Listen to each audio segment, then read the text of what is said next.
Hi guys, આજે આપણે મસાલા ભીંડી બનાવીશું. મસાલા ભીંડી બનાવવા માટે હું ધોઈને ભીંડા લઈ લીધા છે અને આપણે નવી રીત સાથે આજે ભીંડા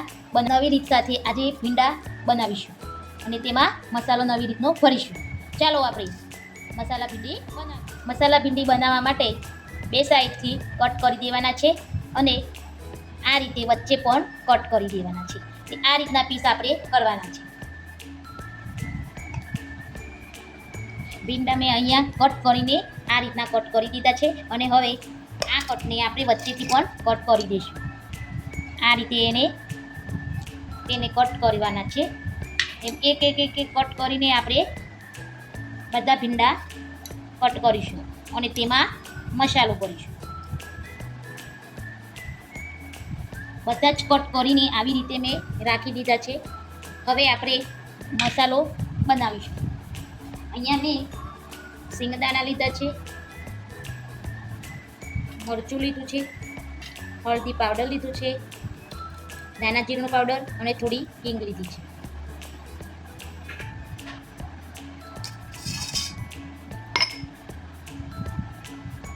આ સિંગદાણા આપણે વાટી દઈશું. એકદમ ઝીણું કરવાનું છે, તેથી ભીંડામાં મસાલો સરસ રીતે ભરી શકે.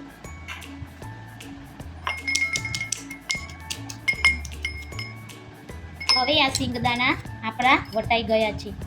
આ રીતે ઝીણા ઝીણા સિંગદાણા કરી દેવાના છે.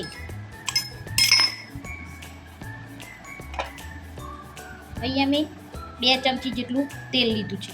આ તેલ આપણે મસાલો બનાવવા રેડી કરીશું.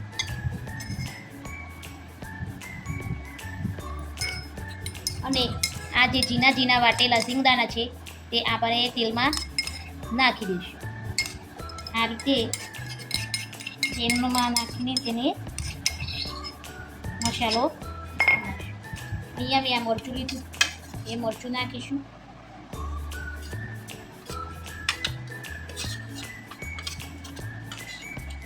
ગરમ મસાલો, ધાણા જીરું પાવડર, હળદી પાવડર અને થોડી હિંગ.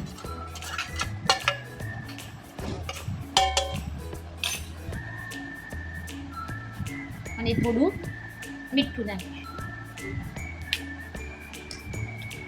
મીઠું નાખ્યા પછી તેને હલાવીને આ રીતે મસાલો તૈયાર આપણે કરવાનો છે.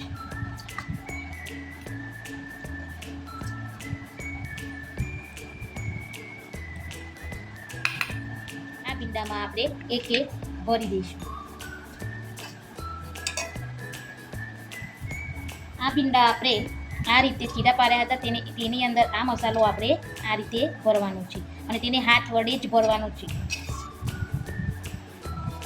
આ રીતે તે મસાલો ભરીને તૈયાર રેડી કરવાનો છે.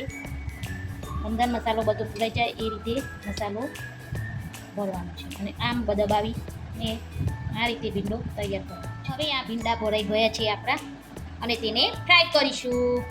ચાલો આપણે ફ્રાય કરીએ. ચાલો ભીંડાને આપણે ફ્રાય કરીએ. અહીંયા મેં પેન લીધું છે કઢાઈનું, તેમાં મેં 4 ચમચ જેટલું તેલ નાખીશું.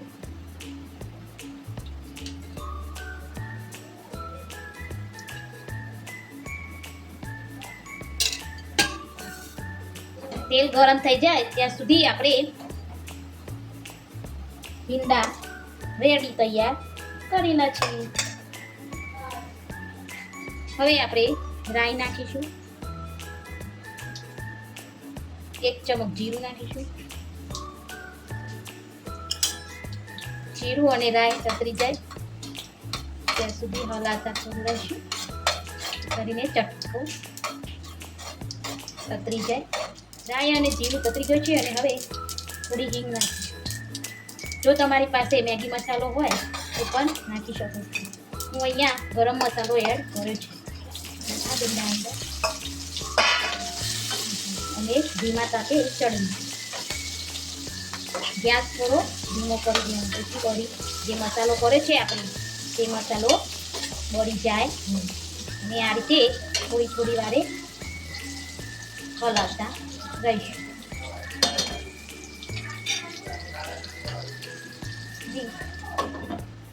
થોડી વાર ઢાંકી દઈશું.